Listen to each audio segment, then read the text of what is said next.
अस्सलामुअलैकुम वरहमतुल्लाहि वबरकातुह। औज़ु बिल्लाहि मिनश्शैतानिर्रजीम। बिस्मिल्लाहिर्रहमानिर्रहीम।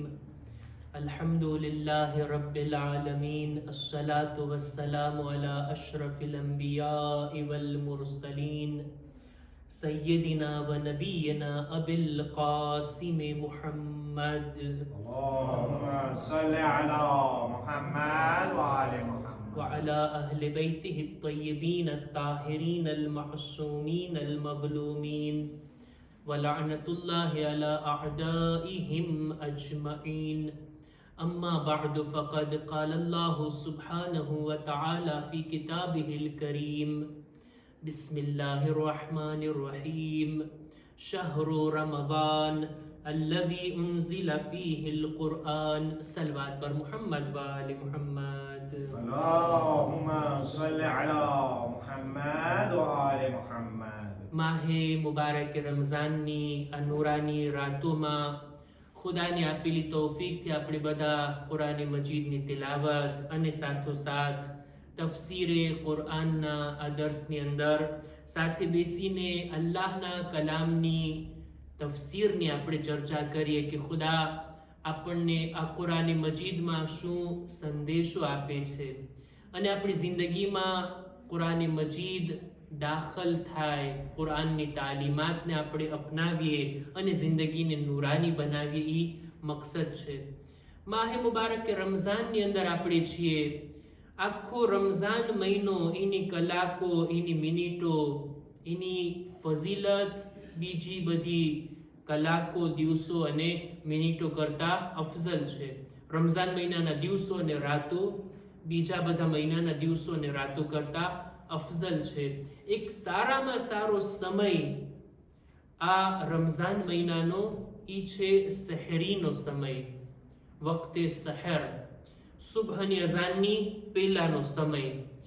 સહેરના સમયે કે જે નમાઝ શબ માટે ઘણી જ ફઝીલતનો સમય છે. સહેરીના ટાઈમે રોઝો રાખવા વાળા લોકો કંઈ સહેરીમાં કંઈ ખાય, આ સહેરી કરવી. રિવાયતની અંદર આના માટે ઘણી તાકીદ છે. રમઝાન મહિનામાં આપણે રોઝા રાખીએ, ઇફતાર તો બધા કરતા હોય, એમાં તો કેવું ના પડે, પણ સહેરી કરવી એની પણ એટલી તાકીદ છે. હદીસની અંદર મળે છે કે અસહુરો બરકા, જે કોઈ સહેરી કરે ને તો આ એના માટે બરકતનું કારણ બને. હદીસમાં મળે છે કે તસહરુ મિન આખિરિલ લૈલ વ હુવલ ગઝાઉલ મુબારક, રાતના છેલ્લા સમયમાં કંઈ ખાઓ, આ ખાવું તમારા માટે એક મુબારક ગઝા છે, એક મુબારક ખોરાક છે. હદીસની અંદર મળે છે કે કંઈ ને કંઈ તમે ખાઓ, ભલે કંઈ નહીં તો એક ખજૂર, મિસ્દાક તરીકે હદીસમાં બયાન થયું છે, કંઈ નહીં તો એક ખજૂર ખાઈને સહેરી કરો, કંઈ નહીં તો એક ઘૂંટ પાણી પીને તમે સહેરી કરો. ખુદા સહેરી કરવા વાળા ઉપર પોતાની સલવાત મોકલે છે. અને જેને રોઝો રાખવો, એક હદીસમાં છે કે કંઈ ને કંઈ ખાઈને પછી રોઝો રાખે, આ ઘણું જ મુસ્તહબ અને સારી વાત છે. એક રાવી કહે છે કે રસૂલે ખુદાએ મને દાવત કરી, ક્યારની? સહેરી ખાવાની. રાવીનું નામ છે અલ-ઇરબાઝ બિન સારિયા. કહે છે રસૂલે ખુદાએ મને આ શબ્દો કહીને મને ઇન્વાઇટ કર્યો પોતાના ઘરે, કે છે હલુમ્મા ઇલલ ગઝાઇલ મુબારક, આ મુબારક ખોરાક ખાવા માટે તું મારા ઘરે આવ અને હું તને દાવત આપું છું. આ સહેરીનું ખાવું કેટલી એની અંદર બરકતો રાખી છે કે માસૂમ આટલી તાકીદ કરે છે. એક હદીસમાં મેં જોયું કે રોઝો રાખવા માટે, રોઝાની અંદર સારી રીતના આસાનીથી રોઝો તમારો પસાર થાય એ માટે સહેરી ખાઈને અને દિવસના થોડોક આરામ કરીને મદદ મેળવો, જેથી રોઝો પૂરો કરવો આપણા માટે આસાન બની જાય. આ હદીસમાં તાકીદ કરવામાં આવી છે. સહેરીનો સમય ફક્ત ખાવા પીવાનો જ નથી, ખાવું પીવું મુસ્તહબ છે, એની તો મેં અત્યારે હદીસો બયાન કરી. સાથોસાથ દુઆઓ, કંઈ નહીં તો ઇસ્તિગફાર, નમાઝે શબ, આ બધું મુસ્તહબ છે સુબહની અઝાનની પહેલા. ખુદા ઇન્શાઅલ્લાહ સહરના સમયથી આપણને લાભ અને ફાયદો ઉઠાવવાની નેક તૌફીક અતા ફરમાવે. એક સલવાત બર મુહમ્મદ વાલે મુહમ્મદ. اللهم صل على محمد وآل محمد. આવી આપણા મૌઝુ ઉપર કે ગઈકાલે કુરાનના આ તફસીરના આ દર્સના સિલસિલાને આપણે શરૂ કર્યા. જો કે મારી કોશિશ એ હોય છે કે દરરોજ એક આયતની આપણે તિલાવત કરીએ, પણ આ આયતોનો એક સિલસિલો છે 3 આયતનો કે જેને આપણે સિલસિલાવાર બયાન કરશું. એ 3 આયતો કે મદીનાથી 2 લોકો મક્કા આવ્યા હતા મક્કા વાસીઓથી મદદ લેવા માટે. શેની મદદ? જંગની અંદર સાથ સહકાર મેળવવા માટે.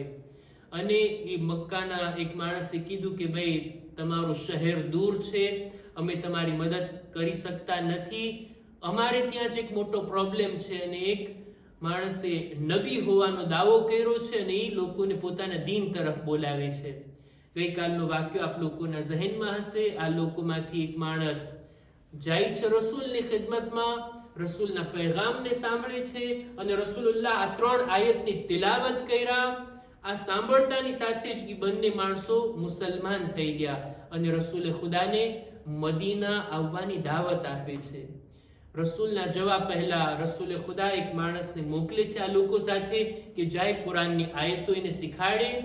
અને આ આયતો હતી કે જેની બરકતથી આખું મદીના મુસલમાન થયું, મુઅમિન બન્યું અને રસૂલુલ્લાહને પોતાના શહેરમાં દાવત આપવા માટે તૈયાર થયું.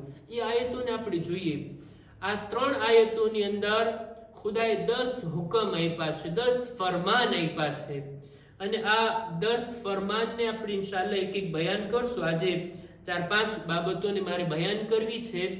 આ 10 વાતો એવી છે ને કે ફક્ત એવું નથી કે ઇસ્લામમાં જ હોય, ના, આસમાનથી જેટલા દીન આવ્યા છે, જેટલા ધર્મ આવ્યા છે, બધાની અંદર આ 10 બાબતો તો કહેવામાં આવી જ છે.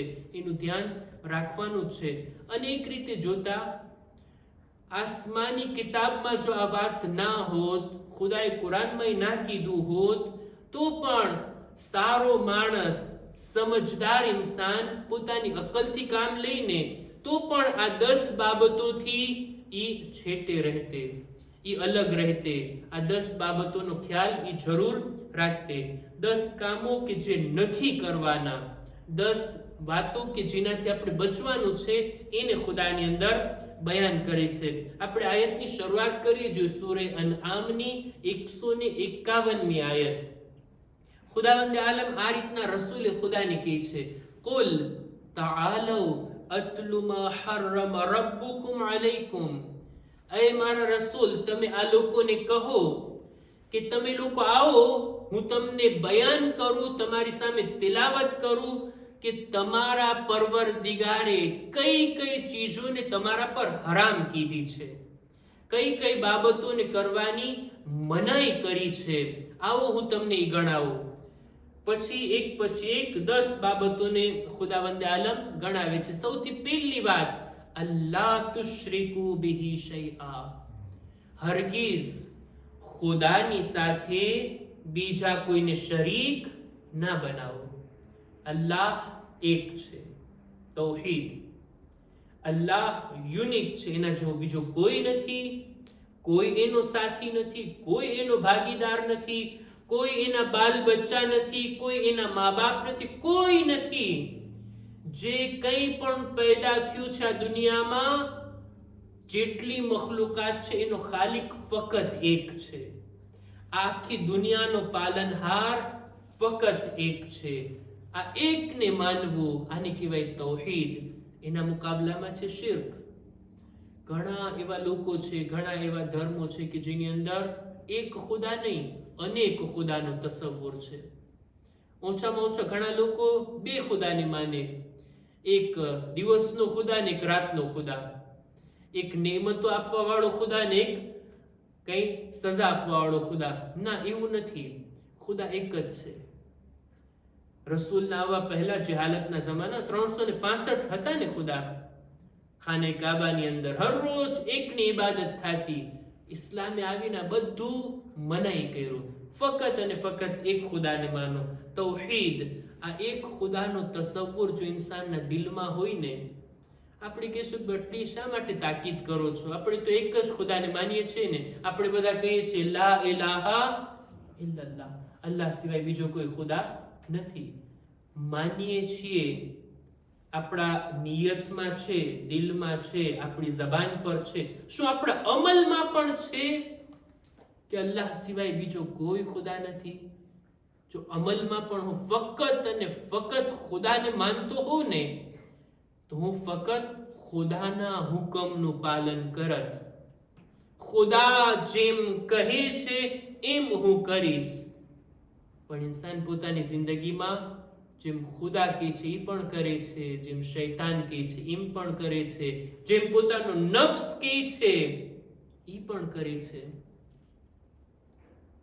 ઇન્સાન જ્યારે તવક્કુલના મરહલા પર આવે તો મારો ભરોસો 100% પૂરેપૂરો ફકત ખુદા ઉપર છે કે નહીં? મને મારો ભરોસો ખુદા ઉપર પણ છે, મારા રિલેશન ઉપર પણ છે, મારી ઓળખાણ ઉપર પણ છે, મારા દોસ્તો ઉપર મને ભરોસો, મારા પૈસા ઉપર મને ભરોસો, મારી તંદુરસ્તી ઉપર મને ભરોસો. આ બધી ચીજો ભરોસાને લાયક છે?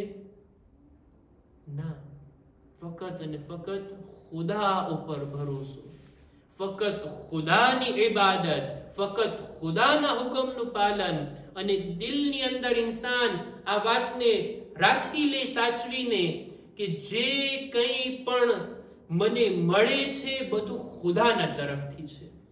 મારો રાઝિક પણ ખુદા, મારો ખાલિક પણ ખુદા. હા, રોઝી આપનાર ખુદા છે, એને ઝરિયા મુકર્રર કર્યા છે. અહીંયાથી રોઝી મળે છે, અહીંયાથી રોઝી મળે છે, પણ ઝરિયા અલગ અલગ છે. જે કોઈ છે બધા ઝરિયા છે, બાકી રાઝિક તો ફકત ખુદા છે. જેવી રીતના આપણા ખાલિક આપણા મા બાપ નથી. આપણા મા બાપ આપણને દુનિયામાં આવવાના ઝરિયા છે, બાકી આપણું પેદા કરનાર ખુદા છે. આને કહેવાય તૌહીદ. એક ખુદાને માનવું, એક જાતની ઇબાદત કરવી, એકના હુકમનું પાલન કરવું. ખુદાને નથી પસંદ કે ખુદા સાથે આપણે બીજા કોઈને પણ માનીએ, બીજા કોઈને પણ એના પાર્ટનર બનાવીએ. હરગીઝ શિર્ક ના કરો. આ પહેલી વાત. બીજી વાત, વબિલ વાલિદૈન ઇહસાના. મા બાપ સાથે નેકી અને ઇહસાન ભર્યું વર્તન કરો. જો આ 10 બાબતો કે જે આપણી સામે છે, જેની આપણે ચર્ચા કરવાની છે, એમાં ખુદા એમ કહે છે આ ના કરો, આ ના કરો, ઓલાથી બચો, આનાથી પરહેજ કરો. બધી નહીં કરવાની વાતો છે. આ એક જ મૌઝૂ છે કે જેમાં ખુદાવંદે આલમ મા બાપ વિશે જ્યારે ભલામણ કરે છે ત્યારે એમ નથી કહેતો કે મા બાપને હેરાન ના કરો, મા બાપને તકલીફ ના પહોંચાડો. ભાઈ, જે આખું લિસ્ટ છે 10 કામોનું, બધામાં નહીં કરવાની જ વાત છે ને. મા બાપ વિશે ભલામણ કરવી હતી તો એમ કહેતી કે મા બાપને પરેશાન ના કરો, મા બાપને તકલીફ ના પહોંચાડો, એમને અઝિયત ના આપો, એમ કહી દે તો પણ ચાલત અને બરાબર સરખું આવી જાત. આ તરતીબ, આ વાતો જે કંઈ બયાન થાય છે 10 વાતો, પણ એમ નહીં. જો એમ કહેવામાં આવ્યું કે મા બાપને પરેશાન ના કરો, તો ઔલાદ મા બાપને ખૂણામાં મૂકીને ચાલી જાત. અમે ક્યાં પરેશાન કરીએ છીએ? પરેશાન તો શું, એની સાથે વાતય નહીં કરશું, એને કઈ બોલાવશું નહીં, એની કઈ ખબરગીરી નહીં કરશું. ના, ઇસ્લામ એમ નથી કહેતો કે મા બાપને પરેશાન ના કરો. પરેશાન તો નથી જ કરવાના, એમને અઝિયત તો નથી જ આપવાની. આટલું જ નહીં, એમને મૂકી પણ નથી દેવાના, બલકે એમની સાથે ઇહસાન ભર્યો વર્તાવ કરવાનો છે, એમની સાથે નેક સુલૂક કરવાનો છે, સારો વર્તાવ એમની સાથે કરવાનો છે. અને આ શબ્દો એવા છે ને, વબિલ વાલિદૈન ઇહસાના. અરબી ગ્રામરની અંદર જ્યારે ઇહસાન બેની સાથે આવે, વબિલ વાલિદૈન ઇહસાના, એનું મીનિંગ અલગ થાય. સામાન્ય રીતે ઇહસાનની સાથે ઇલા આવે, ઇલલ વાલિદૈન ઇહસાના એમ નથી. ઇલલ વાલિદૈન ઇહસાના જો એમ કીધું હોત, મા બાપ સાથે નેકી કરો, તો આપણે પોતે નેકી કરીએ અથવા આપણે કોઈને પૈસા આપી દઈએ કે લ્યો તમે મા બાપને સાચવો, એમ પણ થાય. પણ જ્યારે 2 થી આ શબ્દ આવે ને વબિલ વાલિદૈન ઇહસાના, એટલે તમે પોતે મા બાપની સાથે નેકી કરો. ખુદ પોતે. હું કોઈને રાખી દઉં કે તું મારા મા બાપના પગ દબાવ, એમ નથી. એનો મતલબ એ છે કે હું પોતે એમના પગ દબાવું, હું પોતે એમની ચાકરી કરું. એ બીમાર છે તો હું પોતે એમને સાથ આપું અને એમની સેવા કરું. આ પોતે, આપણે પોતે એમનો ખ્યાલ રાખવાનો છે. આ રીતના મા બાપના બારામાં તાકીદની સાથે હુકમ. કુરાન મજીદની અંદર પોતાની વાત કર્યા બાદ ખુદા તરત જ મા બાપની વાતને લઈ આવે છે. અનેક મોકા ઉપર, એમાંથી એક મોકો આ છે. વધારે ઊંડાણમાં ના જાઓ, નહીતર એક એક ટોપિક ઉપર એક એક મજલિસ તો થઈ શકે. મેં અર્ઝ કર્યું હતું કે આ 10 વાતો છે તો 10 બાબતો મારા જેવો નાનો તાલિબ ઇલ્મ પણ બયાન કરી શકે. ઘણી બધી વાતો છે. આપણે આગળ વધીએ. જોઈ, સૌથી પહેલા ખુદાની સાથે કોઈને શરીક ના કરો. બીજું, મા બાપ સાથે ઇહસાન ભર્યો વર્તાવ કરો. ત્રીજું, વલા તક્તુલુ ઔલાદકુમ મિન ઇમલાક, તમે તમારી ઔલાદને કત્લ ના કરો. ઈ વાતથી ડરીને કે આ લોકોને શું ખવડાવશો, શું પીવડાવશો, કેટલો ખર્ચો થાય છે, અમારી પાસે કઈ છે નહીં. ઈ જમાનાની અંદર આપણે બધા સાંભળ્યા છે ને કે જહાલતના જમાનામાં બાપ પોતાના હાથે પોતાની દીકરીને જીવતે જીવતા દફન કરી નાખતો. આ સાંભળ્યું છે આપણે.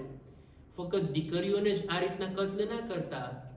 ક્યારેક ક્યારેક કોઈ માણસ દુકાળ પડ્યો હોય, એની પાસે કઈ ખાવા પીવાની ચીજો ના હોય, પોતાના દીકરાઓને પણ આ લોકો પોતાના હાથે કત્લ કરી નાખતા. કે આપણી પાસે ક્યાં કઈ છે ખર્ચો આપવાનો, આપણી પાસે ક્યાં કઈ છે કે એમની પાલન પોષણ કરવાનો, ભરણ પોષણ કરવાનો આપણી પાસે ખર્ચો નથી. ખુદા મનાઈ કરે છે, ના, તમારી ઔલાદને તમે કત્લ ના કરો. એમના ખર્ચાથી ડરીને, આ એમની પાલન પોષણ કરવાના ખર્ચાથી ડરીને કે આપણે નહીં પહોંચી શકશું, ખુદા કહે છે નહનુ નરઝુકુકુમ વ ઇયાહુમ, રિસ્ક આપનાર અમે છીએ, અમે તમને પણ રિસ્ક આપશું, એનું રિસ્ક પણ અમે તમારા સુધી પહોંચાડશું. તમે તમારી ઔલાદને કત્લ ના કરો. જહાલતના જમાનામાં આ હુકમ હતો કે ઔલાદને લોકો કત્લ કરી નાખતા. ખુદા મનાઈ કરે છે કે અમે રોઝી આપનાર છીએ, શા માટે તમે કત્લ કરો છો? આજના જમાનામાં પણ મોડર્ન જે હાલત છે, બાળકને દુનિયામાં લાવવા જ નથી દેતા. બાળક દુનિયામાં આવે એ પહેલા જ એનું કત્લ કરી નાખવું, આ પણ ઇસ્લામની અંદર હરામ છે. એમ વિચાર કરે કે ભાઈ કેમ એને મોટા કરશું, કેમ એની તરબિયત કરશું, કેમ એનો ખર્ચો આપણે પૂરો પાડશું, અને આ નિયતથી આવનારા બાળકને રહેમમાં જ કત્લ કરવામાં આવે, આ પણ એક કત્લ છે. આ આયત એને પણ લાગુ પડે છે. હું વધારે એની અંદર આગળ નથી જાતો. ત્યારબાદ ખુદાવંદ આલમ કહે છે ચોથું, વલા તaqrabul ફવાહિશ મા વહર મિનહા વમા બતન. અમુક ખરાબ ગુનાહ એવા છે કે ઈ અંજામ તો ના આપો, એવા ગુનાહથી નજદીક પણ ના જાઓ, એની બાજુમાં પણ ના જાઓ. અમુક ખરાબ ગુનાહ, બહુ ખરાબ ગુનાહ કે જેનો જિક્ર કરવો પણ આપણને પસંદ ના હોય, એ કામથી દૂર રહેવાની ખુદાએ ભલામણ કરી. અમુક ગુનાહ ઇન્સાન પોતે ના કરતો હોય, પણ એ ગુનાહને નજીકથી જઈને જોતો હોય, એ ગુનાહ વિશે જાણકારી મેળવતો હોય, એ ગુનાહમાં જે લોકો ફસાયેલા છે એમની સાથે ઉઠક બેઠક રાખતો હોય અને બધું જાણતો હોય, શું થયું, કેમ કર્યું, આ તે. ખુદા મનાઈ કરે છે તમે ભલે ગુનાહ નથી કરતા, એ ગુનાહથી નજદીક પણ નથી જવાનું. આ ગુનાહ એવા હોય કે ઇન્સાનનો નફ્સ લલચાઈ જાય અને શક્ય છે, બહુ વધારે ચાન્સીસ છે કે ઇન્સાન એની અંદર પણ દાખલ થઈ જાય. એવા ગુનાહથી આપણે પરહેઝ કરવામાં આવે. અને ત્યારબાદ આગલી ચીજ, વલા તક્તુલુ નફ્સ અલ્લતી હર્રમ અલ્લાહુ ઇલ્લા બિલહક, કોઈને પણ કત્લ ના કરો, કોઈ બે ગુનાહની જાન ના લેવામાં આવે. આ પણ ગુનાહે કબીરા છે, કોઈની જાન લેવી. કોઈની જાન બચાવવી કેટલો મોટો દરજ્જો છે. કુરાન મજીદમાં છે ને કે કોઈ માણસ કોઈને બચાવે, એક જિંદગીને કોઈ બચાવે, જાણે કે આખી દુનિયાના લોકોને એને બચાવી લીધા. જાન બચાવવાની તાકીદ છે ઇસ્લામમાં, જાન લેવાની નહીં. કોઈને પણ કત્લ કરવાની ખુદા મનાઈ કરે છે, સિવાય એ કે કોઈ કાતિલ હોય પોતે જ. કોઈ એવા માણસે અનેક લોકોને કત્લ કર્યા હોય, દેખીતી વાત છે, એની સજા છે, સજા આપવાની વાત અલગ, પણ કોઈ બેગુનાહ હોય, બેકસૂર હોય, એનો જીવ લેવાની કોઈને હક નથી. આ અત્યારે 5 વાતોને મેં બયાન કરી. વિચાર કરીએ જોઈએ, આ બાબતો ખુદાએ ના પણ કીધી હોત ને, દીન ઇસ્લામમાં આનો ઉપર ભાર ના મૂકવામાં આવ્યો હોત ને, તો ઇન્સાન પોતે બેસીને અક્કલથી વિચાર કરે, એની ફિતરત, એનું દિલ આ બાબતોને કબૂલ કરે છે, માને છે કે આવા કામો આપણે ના કરવા જોઈએ. આગળ ખુદા કહે છે, ઝાલિકુમ વસ્સાકુમ બિહી લઅલ્લકુમ તાक़િલૂન. આ બધી નસીહતો છે, વસિયતો છે કે જે ખુદા તમને બયાન કરે છે, જેથી તમે વિચાર કરવા લાગી જાઓ અને ફિક્ર કરવા લાગી જાઓ. આ બાબતોને અહીંયા જ રોકતા ઇન્શાઅલ્લાહ આવતીકાલની મજલિસમાં આપણે કન્ટિન્યુ કરશું કે ખુદા હજી બીજા 5 ફરમાન આપે છે કે એ આપણે નથી કરવાના, એનાથી બચવાનું છે. ઇન્શાઅલ્લાહ એની ચર્ચા આપણે કરશું.